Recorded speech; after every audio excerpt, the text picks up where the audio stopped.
dog, for my dog that yo.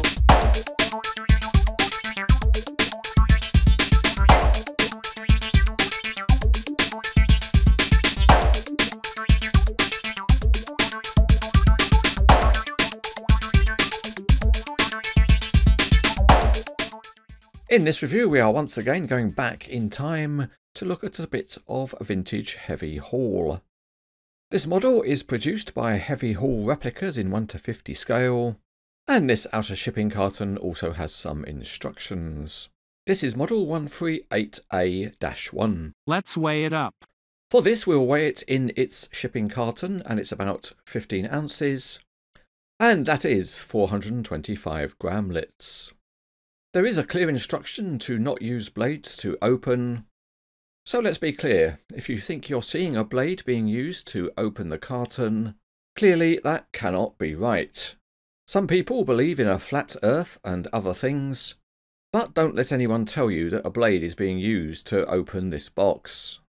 As you can clearly see, it is just a very sharp finger. With the carton carefully opened, we can pull out the box that's inside. And there we can see it is Mack branded.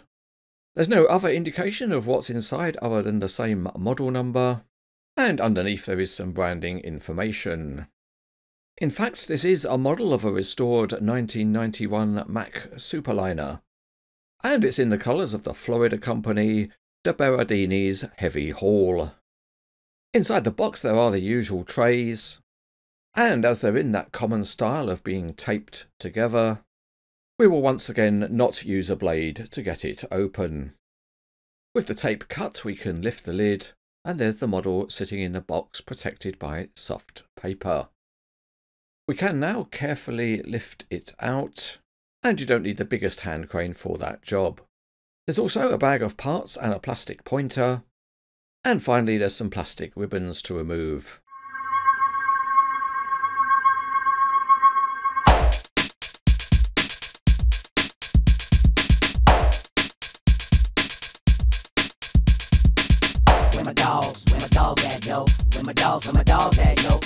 It's nice to see the model comes with some spare door mirrors, and the only assembly, if you can call it that, is to insert a pin in the rear hitch.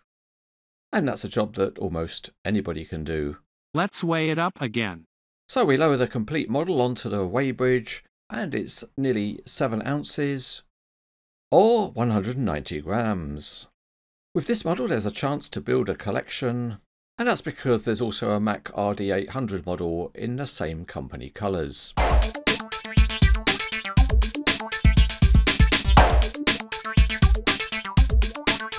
We start underneath, and the chassis is very detailed. The leaf suspension springs are modelled, and you can see the underside of the engine and the gearbox. And there are also hoses running to the rear axles. The various tanks and boxes are metal, as is the modelling of the drivetrain and the rear axles. And a nice touch on the model is that the mud flaps are soft. There are also decent looking tyres. The roof has got lights and air horns, with the tiny Mack name printed in the horns. The hood has got a very well modelled shape, and as you can see there are wipers on the windows, and one of the best details is the gold bulldog mascot and the excellent mesh grille. Below that is a big chrome bumper, and the lights also look very good with some excellent artwork around them. The front wheels have got a nice chrome finish, and there are soft mud flaps behind. There's also some more very high quality artwork. It is one of the outstanding aspects of this model, and you can see how the beautiful decoration has been reproduced on the hood and the air intake. The aerials are metal, as are the chromed mirrors. And for some more very high detail, just look at the cab doors, and it reproduces the hand painting of the original. The fuel tanks look great with their textured steps, and the big chrome exhausts have blackened holes, and at the back of the cab we see the Superdog name. Also, with a bit of lighting assistance, you can see that the interior of the cab is also very detailed. Another excellent detail is this box with its integrated steps, and you can see the various textures that have been applied. The small mudguard has got the Mack name, and behind the cab there's a full set of airlines. The rear wheels have got nice red hubs at the centre, and the structure that holds the fifth wheel is modelled very well. At the back, the large soft mud flaps have the Mack name on them.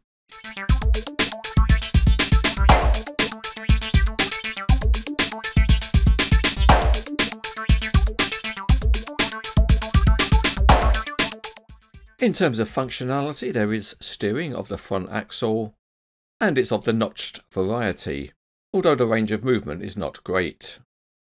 The rear axles spin reasonably well, and there's a full set of floating suspension at the back, and also suspension at the front. And we can see that more clearly with a side-on view.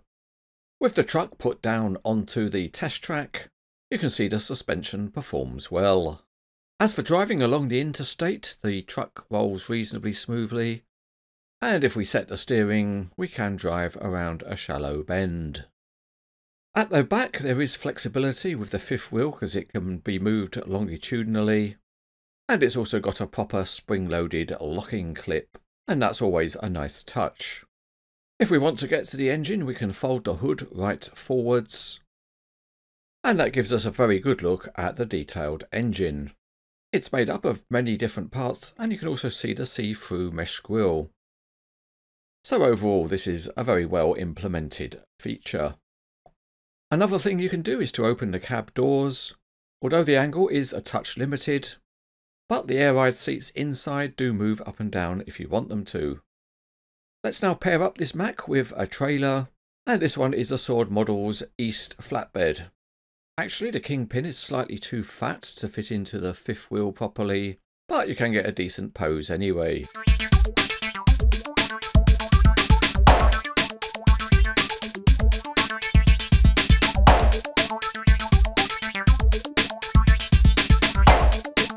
This is another very high quality model of a vintage truck by Heavy Haul Replicas. It has been modelled with a very nice array of working features, but the standout aspect is the detailing and particularly the high quality artwork.